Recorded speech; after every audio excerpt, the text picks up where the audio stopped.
بغیر تاخیر کے اپنے مہمان خصوصی محترم جناب حافظ محمد ظفر اقبال صاحب فاضل گورنمنٹ یونیورسٹی ڈیرہ اسماعیل خان سے ملتمس ہوں کہ وہ اپنے خیالات کا اظہار فرمائیں۔ محترم جناب علامہ پروفیسر حافظ ظفر اقبال صاحب جو اپنا عرصہ 5 سال سے درس قرآن ماشاءاللہ انگلش اکیڈمی ڈیرہ اسماعیل خان میں دیتے ہیں اور محفل ذکر اور مراقبہ کا بھی اہتمام کرتے ہیں۔ اسی طریقے سے جوان بچوں کے لیے تعلیم دین کورس بھی 1 مہینے کا مشتمل یہ کراتے ہیں۔ الحمدللہ انہوں نے اپنی گوناگون مصروفیات میں سے اپنے درس کی جو ہے اس کو تعطیل کر کے پاس تشریف لائے ہیں۔ ہم ان کے نہایت دل سے مشکور اور ممنون ہیں اور ان سے میں ملتمس ہوں کہ اپنے خیالات سے اظہار فرمائیں۔ حافظ محمد ظفر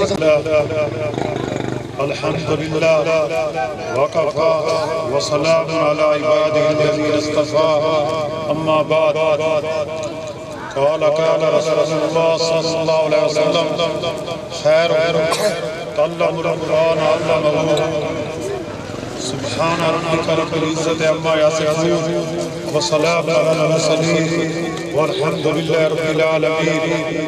اللہم صلی علی سیدنا محمد وعلی آلہ وصحبہ وسلم۔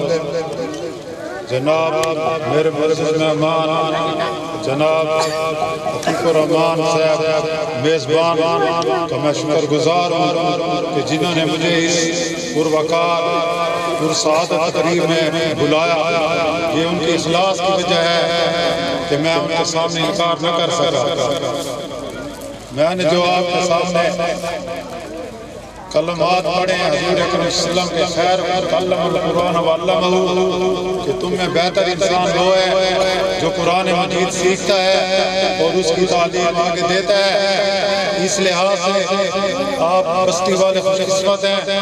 یہ ایسی بستی کو میں دیکھ رہا ہوں جو کہ مجھے ایک جنگل کی طرح دکھائی دے رہی ہے، لیکن یہ آپ کی بھی خوش قسمتی ہے، جناب عتیق الرحمان صاحب کی بھی خوش قسمتی ہے اور ان تمام لوگوں کی خوش قسمتی ہے جو ان کے ساتھ تعاون میں ان کی معاونت کر رہے ہیں۔ اللہ کرے کہ یہ گلشن سدا بہار قائم رہے، یہاں سے بچے حفظ قرآن کر کے نکلیں، یہاں سے بچے ناظرہ قرآن پڑھ کے نکلیں اور ان کی زندگی آگے مثالی ہو جو دین کے لحاظ سے بھی دنیا کے لحاظ سے بھی ہر ایک مثال ہو۔ میں مزید آپ کا ٹائم نہیں لینا چاہتا کیونکہ میں نے واپس بھی جانا ہے اور میں چاہتا ہوں کہ آج ہمارا مناغہ نہ ہو۔ بہرحال اللہ تعالیٰ اس گلشن کو صدا قائم رکھے اور آپ لوگوں سے یہی درخواست ہے۔ اللہ تعالیٰ نے قرآن مجید میں یہ بھی فرمایا ہے یا ایھا الذین آمنوا اذکروا اللہ ذکرا کثیرا وسبحوہ بکرۃ واسیلا۔ اے ایمان والو اللہ کا ذکر صبح و شام کرتے رہو۔ یہ قرآن مجید بھی اللہ کا ذکر میں آتا ہے۔ اللہ تعالیٰ نے خود اس کی حفاظت کا ذمہ لیا ہے، جیسا کہ 14 پارہ انا نحن نزلنا الذکر وانا لہ لحافظون کہ ہم نے ہی ذکر اتارا ہے اور ہم اسی کی حفاظت کریں گے۔ تو یہ بھی ذکر میں ہے اور ذکر کا معنی ایک معنی نصیحت بھی ہے کہ آپ نے قرآن مجید پڑھنا ہے، اس سے نصیحت حاصل کرنی ہے۔ تو اس میں پہلی قوم کا بھی ذکر ہے، ان کے واقعات بھی بیان کیے گئے ہیں کہ جنہوں نے انبیاء کی بات نہ مانی تو اللہ نے ان کو نیست و نابود کر دیا۔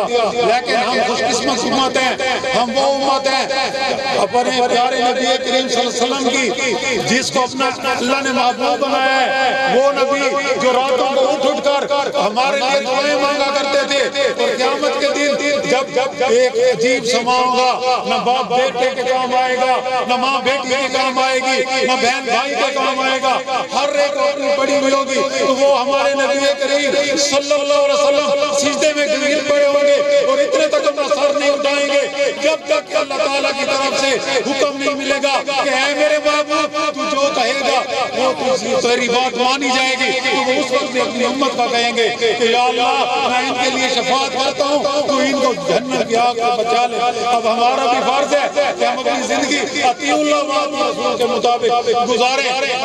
ہمیں کوشش کرنی چاہیے کہ ہم دین سیکھیں، میرے نبی کریم صلی اللہ علیہ وسلم کو اپنا ماڈل بنائیں کہ میرے نبی کریم صلی اللہ علیہ وسلم نے ہمیں کس قسم کی تعلیم دی، ہمیں انہوں نے جس چیز سے منع کیا اس سے رک جائیں، جس چیز کا انہوں نے ہمیں حکم دیا اس پر بغیر سوچے سمجھے عمل کریں تاکہ کل قیامت کے دن ہمیں اللہ تعالیٰ کے سامنے سرخری حاصل ہو اور ہم ایسے بن جائیں کہ قیامت پاک صلی اللہ علیہ وسلم کے دست مبارک سے ہمیں جامع توحفہ نصیب ہو. وآخر دعوانا ان الحمد للہ رب العالمین.